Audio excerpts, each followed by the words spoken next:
kuramba ndisichikomba chomukadzi wake. Anyaya ari kutaura. Chedza mukadzi wawe. Pakatapa iwe. Tudze kuti vanhu vari apa unovaziva sanani. Vachinzwa zvaataura. Kurambana nazvo. Ndinozvikonzera kunyaya. Taura zviviri. Ndinochikonzera chokutanga kuti ndakavakonzera zvakanaka. Ndakatumba ndichitaura navo 2 vakandibata nenzira ipi yakatotaura kuti vakandibata. Uraiteka tumbunza aripo. Wakaenzana naye kangano? Maerano makondomu here? Pokutanga makararamo? Kechipiri? Kechitatu?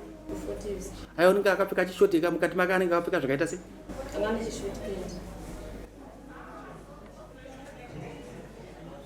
Ndo zvaari kupindura mupinduro. Kurambana nazvo bhozi ini umbowo ndinawo kubva mufoni mangu ndinawo umbowo. But chiri kunetsa uri kuona ka meeting kari kuitwa mufoni kakati kurei. Unyatsonzwisisa kakati kurei.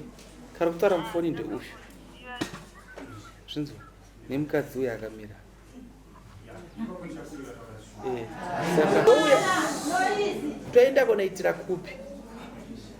Unzwa zvakaita nyaya. Tenda tonoitsira kupi? Zvikanzi nokumba huya. Zvikanzi zviri kutaurika hazvigoreke kumba ndikaya ndinobatwa. Zvikanzi mwana ndomusiyana nemwana anochita chehuya kumba. For these and more stories, tune into Zim News Bit TV with Robert Tapfumani.